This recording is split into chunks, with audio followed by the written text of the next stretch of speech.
Hello everyone, नमस्कार। स्वागत है आप सभी लोगों का आपके अपने यूट्यूब चैनल पर।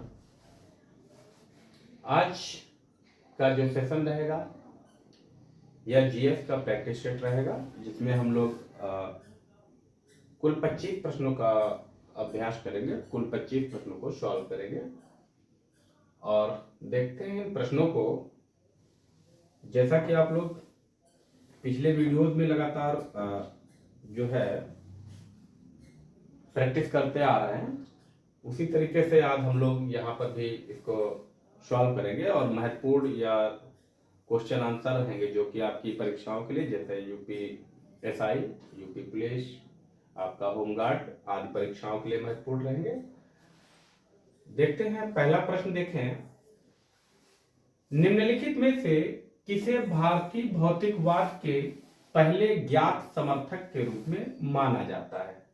कि जो भौतिकवाद है उस भौतिकवाद का पहला ज्ञात समर्थक किसे माना जाता है, वो भी भारतीयों में? पूर्ण कश्यप, पकुधा कचकायन, संजय बेलाथीपुत्र या फिर अजित केशकंबली? तो किसको माना जाता है? यहां जो विकल्प होगा वो आपका विकल्प डी हो जाएगा। अजित केशकंबली को जो है पहला भारतीय भौतिकवाद का समर्थक माना जाता है और ये 6वीं शताब्दी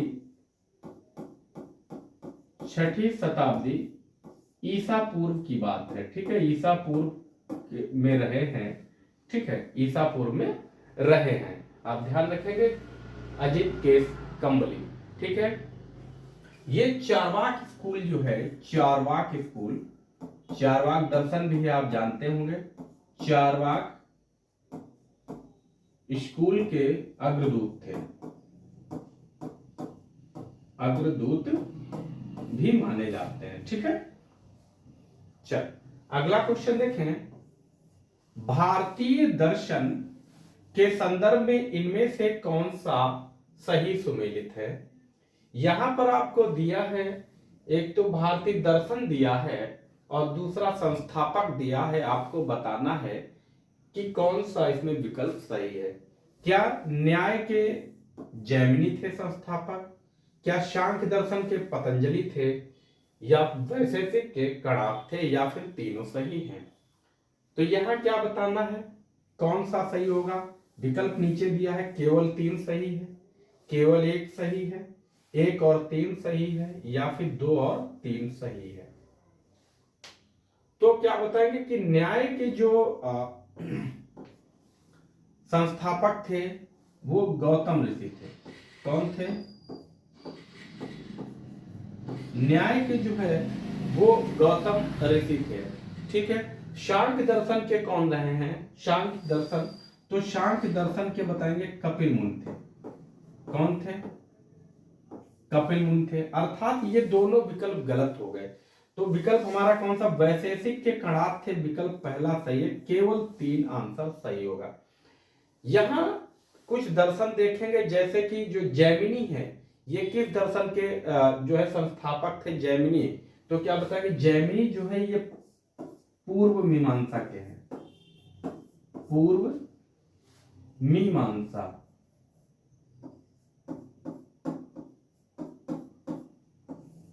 ये जैमिनी जो है पूर्व मीमांसा के जो है प्रवर्तक रहे हैं या संस्थापक रहे। पतंजलि किसके हैं? तो आप जानते हैं सभी लोग कि पतंजलि जो है ये योग दर्शन के रहे। किसके रहे? योग दर्शन के रहे। ठीक है, पतंजलि जो है योग दर्शन के रहे हैं। इसी तरीके से एक और है, उत्तर मीमांसा होता है। क्या होता है? उत्तर मीमांसा। उत्तर मीमांसा यह भी दर्शन है, भारतीय दर्शन, जिसके संस्थापक कौन थे? बादरायण जी थे।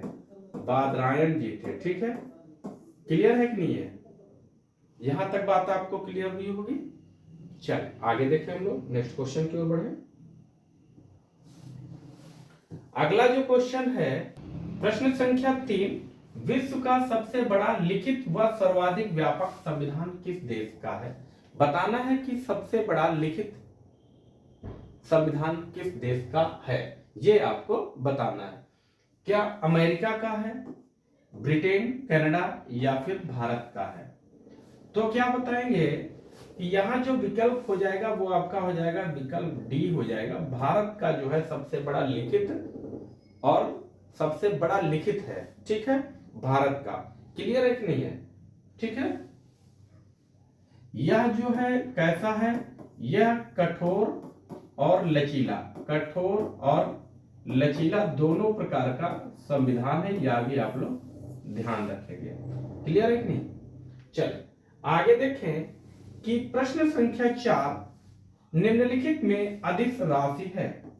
आपको बताना है अधिक राशि कौन सी है। क्या वेग अधिक है, विस्थापन, चाल या फिर बल? तो भौतिक राशियां कितने प्रकार की होती हैं? तो आप बताएंगे 2 प्रकार की होती हैं। एक होता है सदिश राशि और एक को बोलते हैं अदिश राशि। एक को बोलते हैं अदिश राशि। सदिश राशियां कौन सी होती हैं? सदिश राशियां वे राशियां होती हैं जिनमें दिशा प्लस परिणाम व परिमाण, परिणाम नहीं व परिमाण हो, उसे जो है सदिश राशि कहेंगे। अदिश राशियों में केवल परिमाण होता है, दिशा नहीं होती है, ठीक है। तो यहां बताना है अदिश राशि कौन सी है। क्या होगा? तो इसका जो विकल्प होगा वो विकल्प आपका सी बिल्कुल सही हो जाएगा। चाल जो है ये अदिश राशि है। वेग, विस्थापन और बल ये सभी क्या है? ये सदिश राशियां हैं, ठीक है। चलो आगे देखते हैं हम लोग।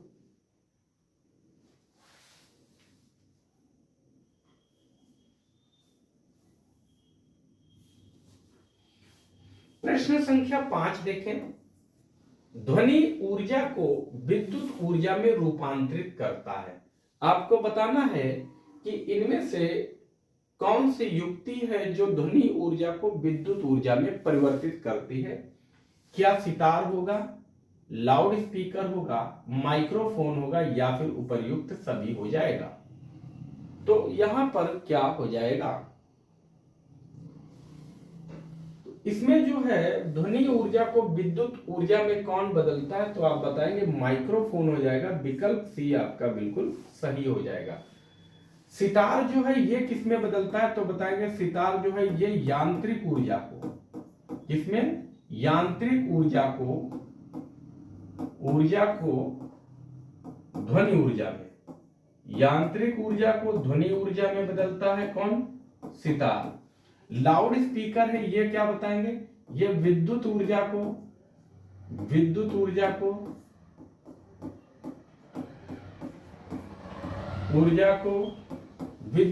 को ध्वनि ऊर्जा में बदलता है कौन? लाउड स्पीकर, ठीक है, ध्वनि ऊर्जा में। क्या ये बात समझ में आ गई कि नहीं आ गई? इसी प्रकार से जो है हमारा मोटर होता है। मोटर क्या करता है? विद्युत ऊर्जा को गतिज ऊर्जा में बदलता है। डायनेमो जो है वो गतिज ऊर्जा को विद्युत ऊर्जा में बदलता है, जिसे आप लोग जनित्र कहते हैं। ये आप ध्यान रखेंगे। क्लियर है?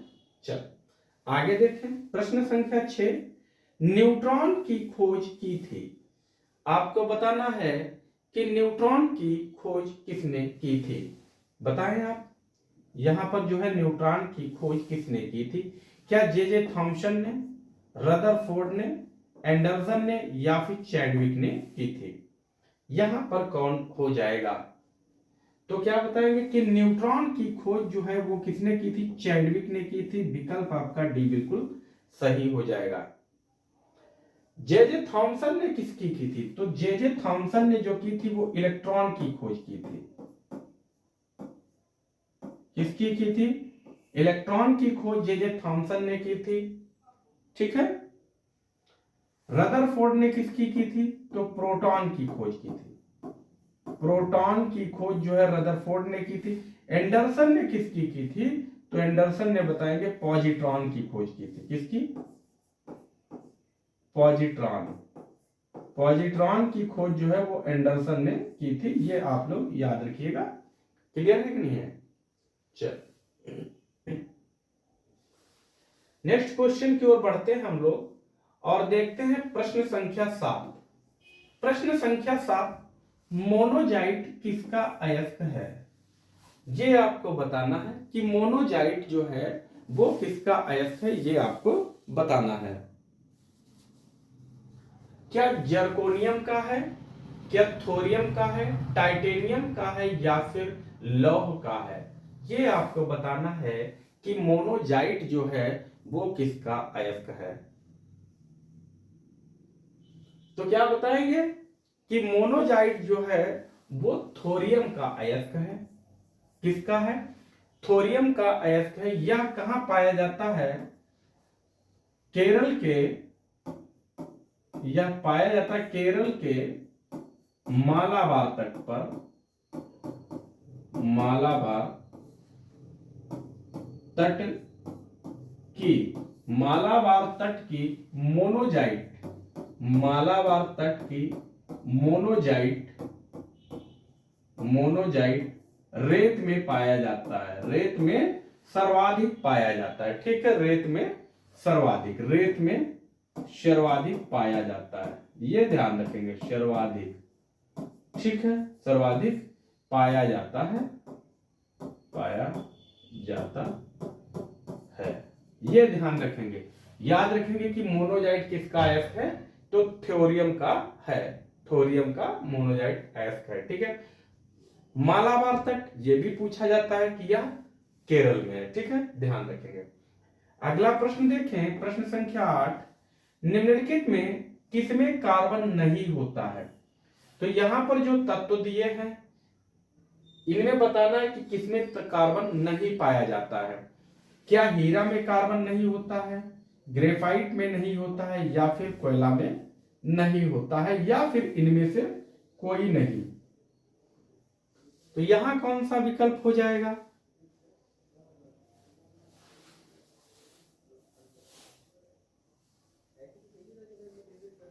तो यहां कौन सा होगा? तो यहां जो है विकल्प डी हो जाएगा, विकल्प डी, इनमें से कोई नहीं होगा। ये जो है हीरा, ग्रेफाइट, कोयला, ये सभी क्या है? कार्बन के, ये सभी क्या है? कार्बन के, कार्बन के अपरूप है, कार्बन के अपरूप है, यानी कि कार्बन के ही प्रकार है, ये आप लोग याद रखेंगे। ठीक है, कोयले के प्रकार आप लोग बताएंगे, टाइप्स ऑफ कोल, कोयले के प्रकार। ठीक है, ये आप बताएंगे कितने प्रकार का होता है? तो आप बताएंगे 4 प्रकार का होता है, आप बताएंगे।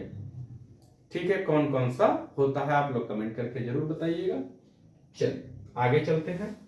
आगे देखें, प्रश्न संख्या 9, भारत और श्रीलंका को अलग करने वाली जल संधि कौन सी है? कि जो जल संधि है जो भारत और श्रीलंका को अलग करती है वो कौन सी है? क्या ग्रेट चैनल है, क्या 8 डिग्री चैनल है, पाक जल संधि है, या फिर 10 डिग्री चैनल है? इसमें कौन सा विकल्प आपका बिल्कुल सही हो जाएगा, ये आपको बताना है। तो क्या बताएंगे?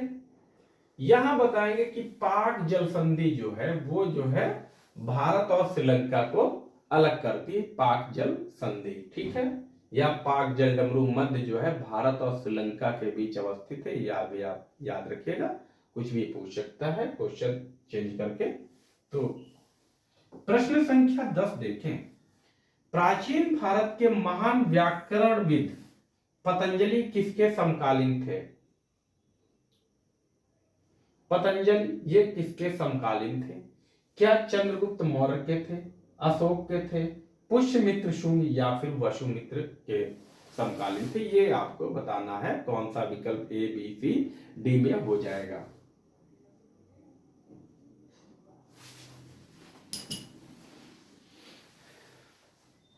तो बताएंगे कि जो व्याकरणविद थे पतंजलि थे, ये पुष्यमित्र शुंग के समकालीन थे, पुष्यमित्र शुंग।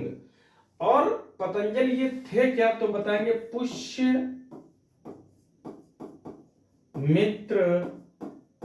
शुंग, पुष्यमित्र शुंग के ये क्या थे? तो बताएंगे पुष्यमित्र शुंग के गुरु थे। ये क्या थे? गुरु थे। पुष्यमित्र शुंग कौन था? तो बताएंगे शुंग वंश का, शुंग वंश का यह संस्थापक था, यह संस्थापक था। इसने क्या किया था, 185 ईसा पूर्व बीसी में जो है बृहद्रथ, जो मौर्य वंश का अंतिम शासक था बृहद्रथ, उसकी हत्या करके शुंग वंश की स्थापना की थी। किसने की थी, तो पुष्यमित्र शुंग ने की थी। पतंजलि ने क्या किया था कि पतंजलि ने पाणिनि के अष्टाध्यायी, ठीक, जो इनकी रचना है, पतंजल की रचना क्या है, पतंजल की रचना का नाम क्या है, महाभाष्य है। महाभाष्य है।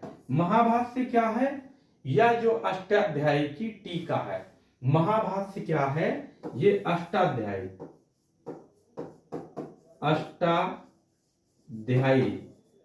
की टीका है, अष्टाध्यायी की टीका है। इस पर टीका ग्रंथ लिखा गया है, ठीक है, की टीका। अष्टाध्यायी किसकी है, तो ये पाणिनि की है, ये संस्कृत ग्रंथ है। ठीक, क्लियर हो नहीं हुआ? चल आगे देखिए, प्रश्न संख्या 11 देखें आप लोग। प्रश्न संख्या 11 में कहा है, वास्को डी गामा किस वर्ष कालीकट में उतरा? ये आप सभी लोगों को पता है कि प्रथम यूरोपीय नागरिक है जो भारत आया था। प्रथम यूरोपीय नागरिक जो भारत आया था उसका नाम है वास्को डी गामा, ठीक है। और ये कब आया था कालीकट में, तो बताएंगे ये 1498 ईस्वी में आया था कालीकट में, ठीक है। कालीकट के बंदरगाह पर उतरता है। क्लियर है कि नहीं है? चल आगे देखें, प्रश्न संख्या 12 देखें। एक ग्रंथि जिसमें अंतःस्रावी और बहिर्स्रावी दोनों कार्य होते हैं, अंतःस्रावी और बहिर्स्रावी दोनों का कार्य करती है, ऐसी ग्रंथि कौन सी है? क्या पीयूष ग्रंथि है, क्या अग्नाशय है, थायराइड है, या फिर अधिवृक्क है? ये कौन सी ग्रंथि होगी जो दोनों कार्य करती है? तो यहां पर क्या हो जाएगा, तो बताएंगे कि ये जो है यहां पर अग्नाशय हो जाएगा। विकल्प बी सही होगा, अग्न्याशय, ठीक है। अग्न्याशय जो है ये जो है अंतःस्रावी और बहिर्स्रावी दोनों को कार्य करती। अग्नाशय है क्या, तो बताएंगे यह दूसरी सबसे बड़ी ग्रंथि है, दूसरी सबसे बड़ी ग्रंथि है, दूसरी सबसे बड़ी ग्रंथि है। अगर यह दूसरी सबसे बड़ी ग्रंथि है तो पहली कौन सी है? सबसे बड़ी ग्रंथि कौन है? सबसे बड़ी ग्रंथि ये भी पूछ सकता है कौन सी है, तब क्या बताओगे? तब बताना है यकृत। क्या बताओगे? यकृत है। अग्न्याशय किस चीज का स्राव करता है, तो ये इंसुलिन का स्राव करता है, इंसुलिन का स्राव करता है, इंसुलिन का स्राव करता है। कौन करता है, तो बता देना है कि अग्न्याशय करता है। इंसुलिन क्या करता है? इंसुलिन जो है ये रक्त में शर्करा की मात्रा को नियंत्रित करता है, रक्त में शर्करा की मात्रा को नियंत्रित करता है। यदि इंसुलिन कम हो जाए, रक्त में शर्करा बढ़ जाए तो डायबिटीज हो जाता है, मधुमेह रोग हो जाता है। ये आप याद रखिएगा। चल आगे देखें हम लोग। अगला जो क्वेश्चन है प्रश्न संख्या 13, जीन शब्द का प्रयोग सर्वप्रथम किया था। तो जीन शब्द जो है इसका सर्वप्रथम प्रयोग किसने किया था? क्या वाटसन ने किया था, क्या जोहानसेन ने किया था, वोल्टेयर ने किया था, या फिर कोनबर्ग ने किया था? ये किसने किया था? तो जीन शब्द का सबसे पहले किसने प्रयोग किया था? तो बताएंगे जोहानसेन ने किया था। विकल्प आपका बी सही होगा। वाटसन ने सबसे पहले किसका, तो वाटसन ने सबसे पहले जेनेटिक्स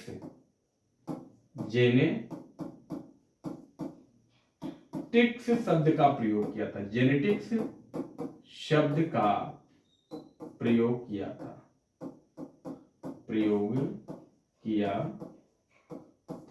ठीक है। ये वाटसन ने किया था, ठीक है।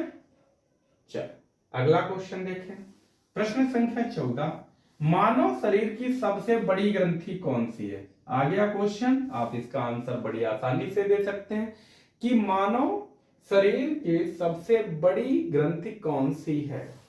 क्या अग्न्याशय है, यकृत है, लैंगरहैंस की दीपिका है, या फिर इनमें से कोई नहीं है? तो यहां पर कौन सा विकल्प हो जाएगा? तो यहां अभी हम लोग देख चुके हैं कि मानव शरीर की सबसे बड़ी ग्रंथि जो है वो यकृत है। इसका विकल्प भी आपका सही हो जाएगा। यकृत का वजन कितना होता है? तो 1.5 से लेके 2 kg तक इसका वजन होता है। किसका? यकृत का। यकृत जो है ये किस रस का स्राव करता है? अगर ये प्रश्न घुमा के पूछा जाए, थोड़ा सा टिक्कल अगर कर दिया जाए, तो क्या बताएंगे कि यकृत जो है ये क्या करता है? ये पित्त रस का स्राव करता है। पित्त रस का श्राव करता है। ठीक है, पित्त रस का श्राव करता है। और पित्त रस ये स्टोर कहां होता है, एकत्रित कहां होता है? तो बताएंगे पित्ताशय में। पित्ताशय में एकत्रित होता है, पित्ताशय में एकत्रण होता है। किसका होता है? तो बताना है पित्त रस का। ठीक, ये भी ध्यान रखेंगे। निकलता कहां से है? स्राव अलग है, निकलता कहां? तो पित्ताशय से निकलता है, जो कि आके अमाशय में मिलता है। ठीक है, ये बात आप लोग याद रखिएगा। चलें आगे बढ़े। प्रश्न संख्या 15 देखें। प्रश्न संख्या 15 देखें। निम्नलिखित में से किस भाषा में विजयनगर के शासक कृष्णदेव राय ने अपने सुप्रसिद्ध ग्रंथ अमुक्तमाल्यद की रचना की? बहुत बढ़िया प्रश्न है कि अमुक्तमाल्यद की रचना जो है किसने की? तो लिखा हुआ है कृष्णदेव राय ने की, जो कि विजयनगर साम्राज्य के प्रसिद्ध शासक थे। ठीक है, और इन्होंने किस भाषा में की है? क्या इन्होंने तेलुगु भाषा में की है, तमिल भाषा में, कन्नड़ या फिर संस्कृत भाषा में की है? ये आपको बताना है।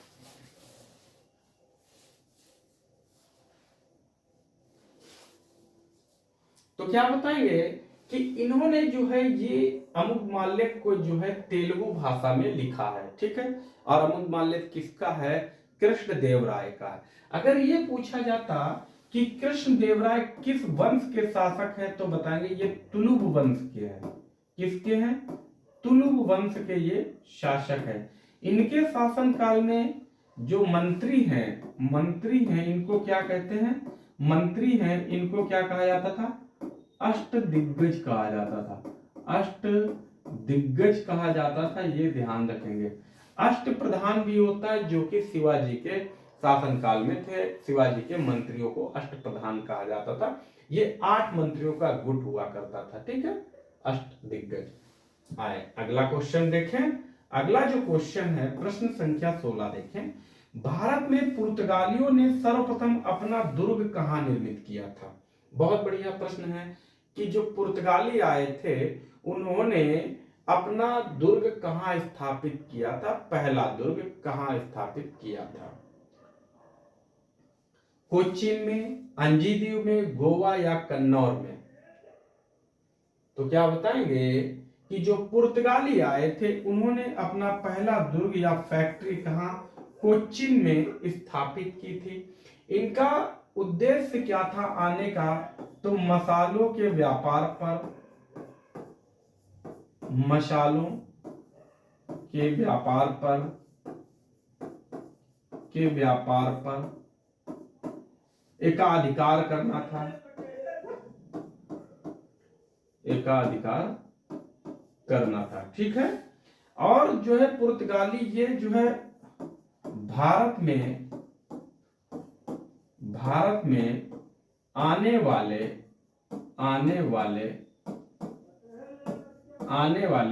प्रथम यूरोपीय थे। आने वाले प्रथम यूरोपीय थे। ठीक है, ये ध्यान रखेंगे। सबसे पहले आते हैं और सबसे बाद में जाते हैं। कहां से? गोवा से सबसे बाद में जाते हैं। 1961 में जब इनको यहां से हटाया गया था, गोवा लिया गया, तब जाके जो है ये गए थे। ठीक है, तो ये भी याद रखेंगे। पूछा भी जाता है कि भारत में आने वाले प्रथम एवं जाने वाले अंतिम व्यापारी कौन थे? तो बताएंगे पुर्तगाली हुआ करते थे। ठीक है ना। चल आगे देखें। अगला जो प्रश्न है और प्रश्न संख्या 17, कौन सा भोजन तुरंत शक्ति प्रदान करता है? कि कौन सा भोजन तुरंत शक्ति प्रदान करता है? क्या प्रोटीन है, मक्खन है, विटामिन है या फिर ग्लूकोज है? कौन सा जो है इनमें से विकल्प होगा जो व्यक्ति को तुरंत एनर्जी यानी कि ऊर्जा प्रदान करता है, शक्ति प्रदान करता है?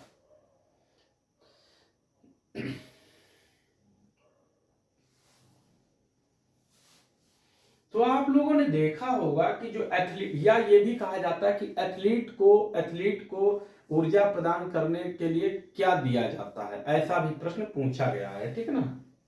तो क्या बताएंगे कि ग्लूकोज जो होता है, ग्लूकोज जो होता है ये तुरंत जो है ऊर्जा, शक्ति, एनर्जी प्रदान करता है, इसलिए जो है एथलीट जो है ग्लूकोज का प्रयोग किया करते हैं। इसका अगर सूत्र पूछा जाए, रासायनिक संगठन पूछा जाए, तो बताएंगे C6H12O6 इसका जो है रासायनिक सूत्र होता है। ठीक है, रासायनिक सूत्र होता है किसका? ग्लूकोज का होता है। ये स्वाद में हल्का मीठा होता है, स्वाद में मीठा होता है, ध्यान रखेंगे। ग्लूकोज के और भी प्रकार होते हैं। ठीक है, ग्लूकोज, सुक्रोज, माल्टोज, इस प्रकार से भी रहते हैं। ठीक है। आइए अगला क्वेश्चन देखें। प्रश्न संख्या 18, निम्नांकित में से स्वतंत्र समाचार, ये जो है स्वतंत्र, इसका नाम है समाचार पत्र या पत्रिका के संस्थापक कौन थे?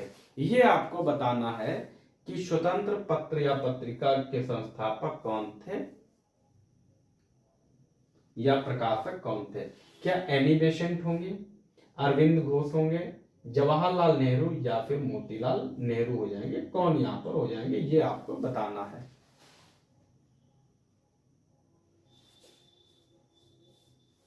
तो क्या बताएंगे कि इसके जो संस्थापक थे वो मोतीलाल नेहरू थे। कौन थे? मोतीलाल नेहरू थे। और इसका जो प्रकाशन होता था वो कहां से होता था? तो बताएंगे इलाहाबाद से। यहां लिखेंगे प्रकाशन,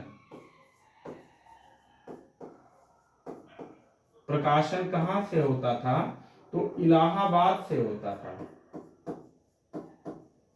इलाहाबाद से होता था। और कब किया गया था? तो 9 फरवरी 1919 में इसका जो है प्रकाशन प्रारंभ हुआ था। लेकिन अंग्रेजों के हस्तक्षेप के कारण जो है इसे 2 वर्ष बाद बंद करना पड़ा, अर्थात ये 1921 में यह बंद कर दिया गया था। ठीक है ना। चलो आगे देखें। अगला जो प्रश्न है, प्रश्न संख्या 19, महात्मा गांधी ने निम्नलिखित में से किसे अपना राजनीतिक गुरु माना था? महात्मा गांधी ने किसे अपना राजनीतिक गुरु माना था? बहुत अच्छा प्रश्न है, आप लोग याद रखिएगा, बहुत बार पूछा भी गया है। महात्मा गांधी से पूछे गए सभी स्टेटमेंट को आप लोग याद रखिएगा। ठीक है। क्या बाल गंगाधर तिलक थे, गोपाल कृष्ण गोखले, दादा भाई नौरोजी या फिर B.R. अम्बेडकर थे? कौन यहां पर सही होगा विकल्प?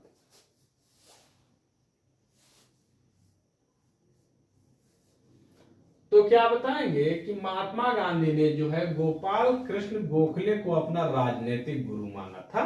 गोपाल कृष्ण गोखले, अर्थात विकल्प बी सही हो जाएगा।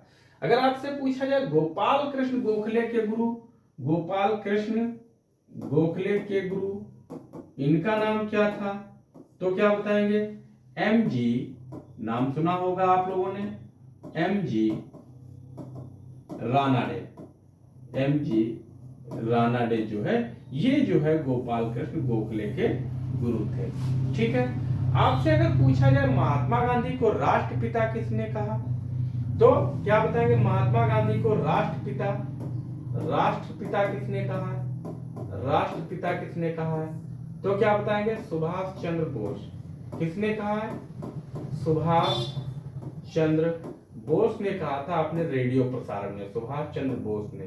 ठीक है, अपने रेडियो प्रसारण के समय जो है इनको राष्ट्रपिता की उपाधि दी थी। इनको अधनंगा फकीर भी कहा गया है। क्या कहा गया? अधनंगा फकीर। किसने कहा है? ये आप जो है कमेंट करके बताएंगे। प्रश्न संख्या 20 देखें, भारत का मानक समय मेरिडियन कौन सा है?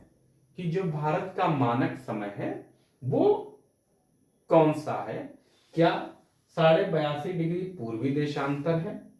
क्या 97.27 डिग्री 25 मिनट उत्तरी अक्षांश है? क्या 68 डिग्री 7 मिनट पश्चिमी देशांतर, या 37 डिग्री 6 मिनट पूर्वी देशांतर, सॉरी पश्चिमी नहीं है, पूर्वी देशांतर ही है। ठीक है, तो क्या होगा?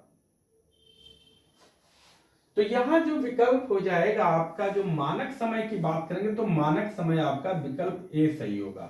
मानक समय जो है कहां है ये, तो बताएंगे नैनी इलाहाबाद, अब लिखेंगे प्रयागराज, नैनी प्रयागराज, ठीक के पास है। अगर मिर्जापुर मिल जाए तो मिर्जापुर के पास यह भी आप लोग लगा देंगे, तब भी कोई दिक्कत नहीं होगी। ठीक है, मिर्जापुर के पास।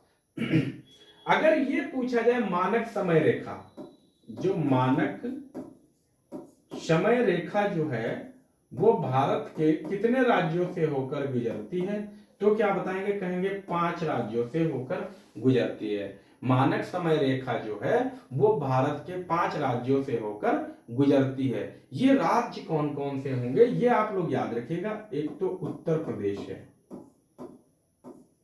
उत्तर प्रदेश, ठीक है। दूसरा जो होगा वो हो जाएगा मध्य प्रदेश, मध्य प्रदेश होगा। तीसरा क्या होगा तो बताएंगे छत्तीसगढ़ होगा, छत्तीसगढ़ होगा। अगला क्या होगा तो बताना है उड़ीसा हो जाएगा, उड़ीसा हो जाएगा।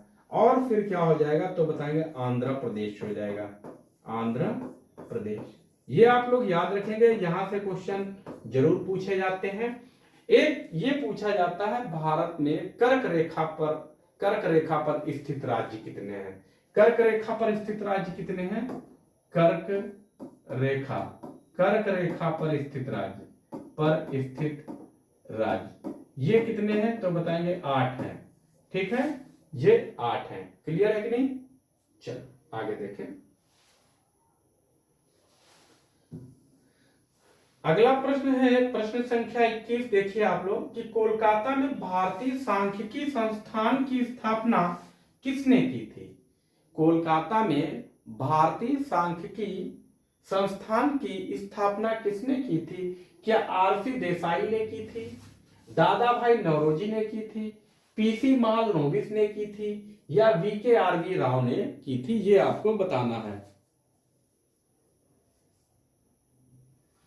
तो किसने की थी भाई?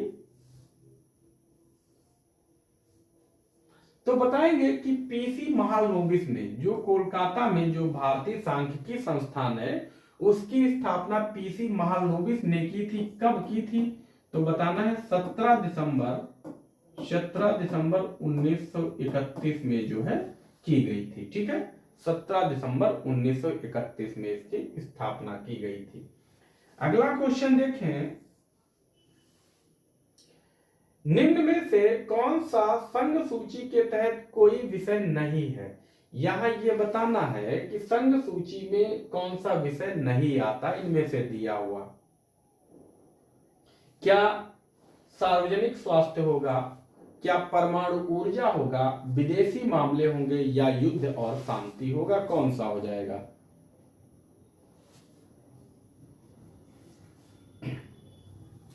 तो यहां जो विकल्प हो जाएगा वो आपका हो जाएगा सार्वजनिक स्वास्थ्य हो जाएगा। क्या हो जाएगा? सार्वजनिक स्वास्थ्य हो जाएगा। सार्वजनिक स्वास्थ्य ये किस विषय की सूची का है तो राज्य सूची का विषय, राज्य सूची का विषय, राज्य सूची का विषय है। ठीक है, कितने प्रकार की सूचियां हैं तो बताएंगे। एक तो राज्य सूची हो गया, एक हो गया आपका संघ सूची हो गया, एक हो गया संघ सूची हो गया, और एक हो गया समवर्ती सूची, एक हो गया समवर्ती सूची। आपसे यह भी पूछा जाता है कि राज्य सूची में कुल कितने विषय हैं, तो राज्य सूची में कुल कितने विषय हैं ये आप बताएं। तो बताना है कि राज्य सूची में कुल 61 विषय हैं। कितने हैं? 61 हैं। संघ सूची में कितने विषय सम्मिलित है? तो 98 हैं। और समवर्ती सूची में कितने विषयों को शामिल किया गया है? तो 52 विषयों को शामिल किया गया है। ये पॉइंट भी आप लोग याद रखिएगा, ठीक है। चल अगले क्वेश्चन की ओर बढ़ते हैं। प्रश्न संख्या 23 देखें। प्रश्न संख्या 23, उस शासक का नाम बताइए जिसने वास्को डी गामा का कालीकट में स्वागत किया। आपको बताना है कि जब वास्को डी गामा भारत आया कोचीन तट पर, तो उसका जो स्वागत किस शासक ने किया था? क्या डॉन अल्मेदा ने किया था? क्या अल्बुकर्क ने किया था? क्या गैस्पर कोरिया ने किया था? या फिर जमोरिन ने किया था?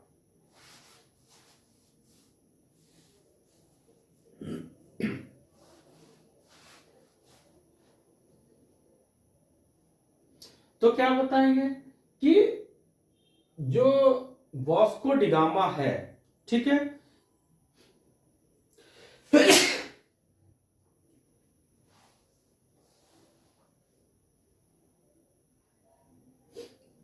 जो वास्को डी गामा है ये भारत आता है, ठीक है, और भारत पहुंचता कब है? तो बताएंगे 17 मई। कब पहुंचता है? 17 मई 1498 को भारत पहुंचता है। और भारत में कहां पहुंचता है? तो भारत में कहां पहुंचता है? अभी जो है आपने सुना होगा कालीकट, है ना। कालीकट जो है प्रसिद्ध क्षेत्र है, इसका एक बंदरगाह है कप्पू,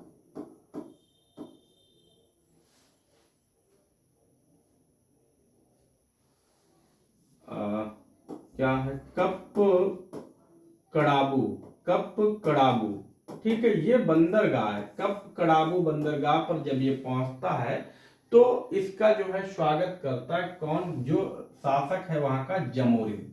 क्या है? शासक है जमोरिन, ये हिंदू शासक है और इनका स्वागत करता है। ये जो वास्को डी गामा है ये किसके साथ आया था? तो अब्दुल मजीद के साथ यहाँ पहुंचता है, ये याद रखेंगे। अगला जो प्रश्न है प्रश्न संख्या 24 देखें। भारत में डचों की व्यापारिक पराजय का कारण था, कि जो भारत में डच थे इनकी पराजय का कारण क्या था? क्या उनकी सांप्रदायिक नीति थी? क्या भारतीय नरेश उसे पसंद नहीं करते थे? या फिर आपसी द्वेष था? या फिर कमजोर सामुद्रिक शक्ति थी? तो यहां क्या बताना है? क्या बताएंगे? इसका विकल्प क्या होगा? तो इसका विकल्प जो हो जाएगा वो हो जाएगा विकल्प बी, कमजोर सामुद्रिक शक्ति थी, ठीक है। डचों की जो है कमजोर सामुद्रिक शक्ति थी, ये कमजोर थी, ठीक है। क्लियर है कि नहीं? यहां अगर ये पूछा जाए डचों ने अपनी पहली फैक्ट्री कहां स्थापित की, ठीक, डचों ने अपनी पहली फैक्ट्री कहां स्थापित की? तो पहली फैक्ट्री या फिर पहला कारखाना भी आपसे पूछा जाए, या पहली कोठी, तो मसूलीपट्टनम। कहां? मसूली पट्टनम में जो है, पट्टम में जो है इन्होंने स्थापित की थी, ये याद रखेंगे। जो भारत में आने वाले व्यापारियों का क्रम रहा है वो क्या रहा है? सबसे पहले पुर्तगाली आए हैं, फिर डच आए हैं, फिर कौन आए हैं? अंग्रेज आए हैं, फिर डेनिस आए हैं, फिर फ्रांसीसी आए, ठीक है। इस तरीके से रहा है। क्लियर है कि नहीं है? अगला क्वेश्चन देखें। प्रश्न संख्या 25। 1857 में अंग्रेजों के विरुद्ध जिहाद का प्रचार किसने किया? जिहाद का प्रचार किसने किया? क्या मौलवी अहमद उल्ला ने किया है? क्या मौलवी कुदरत अली ने किया है? मौलवी एहसान उल्ला ने किया? या फिर मौलवी बरकत अली ने किया है? जो अंग्रेजों के विरुद्ध जिहाद का प्रचार किसने किया था?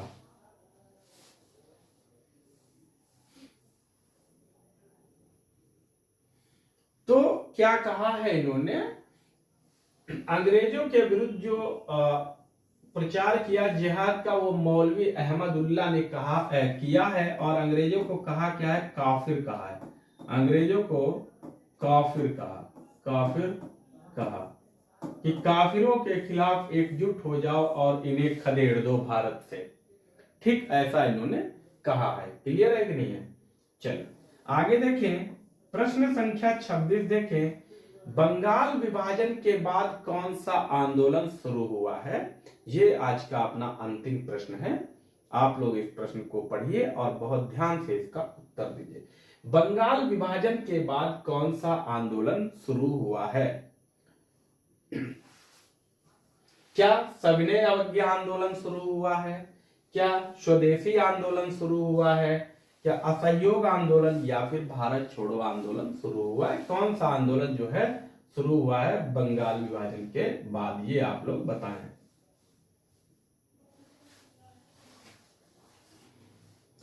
तो यहाँ क्या होता है तो बताएंगे कि यहाँ पर जो है स्वदेशी आंदोलन शुरू होता है। बंगाल विभाजन के बाद जो है स्वदेशी आंदोलन शुरू होता है।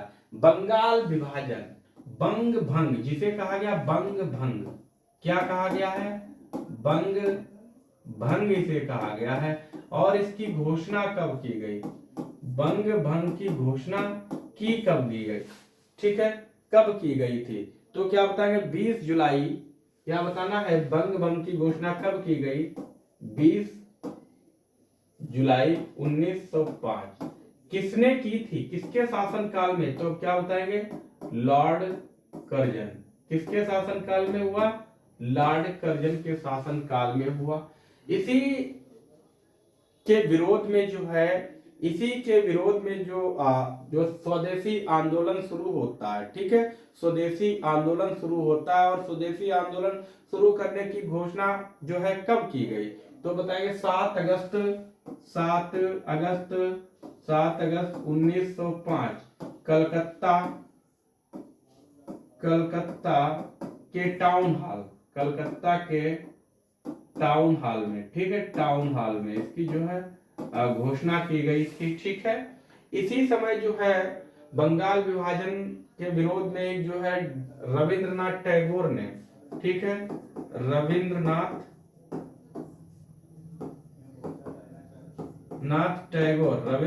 टैगोर ने गीत लिखा। क्या लिखा? गीत लिखा। कौन सा गीत लिखा? आमार सोनार बांग्ला गीत लिखा, जो कि 1971 में बांग्लादेश का क्या बन गया भाई? ये राष्ट्रगान बन गया। बांग्लादेश का राष्ट्रगान बन गया था। ठीक है, पूछा भी जाता है बांग्लादेश का राष्ट्रगान क्या है? आमार सोनार बांग्ला है। इसके रचयिता कौन है? तो कौन है? रविंद्रनाथ टैगोर है। इन्होंने एक और गीत लिखा था। क्या लिखा था? जनगण मन। ठीक है, जनगण मन। ठीक है, जो कि भारत का राष्ट्रगान है। भारतीय राष्ट्रगान को इन्होंने ही लिखा था। क्लियर है कि नहीं है? तो हम लोगों ने जो है 26 प्रश्नों को कवर किया है और उम्मीद करते हैं कि आप लोगों को बेहतर लगा होगा। बाकी आप लोग अपना जो है अपनी राय कमेंट करके जरूर बताएं। वीडियो को शेयर करते रहिएगा। आप लोग अगर नए हैं तो आप जो है चैनल सब्सक्राइब कर लीजिएगा। Okay, thank you, bye bye.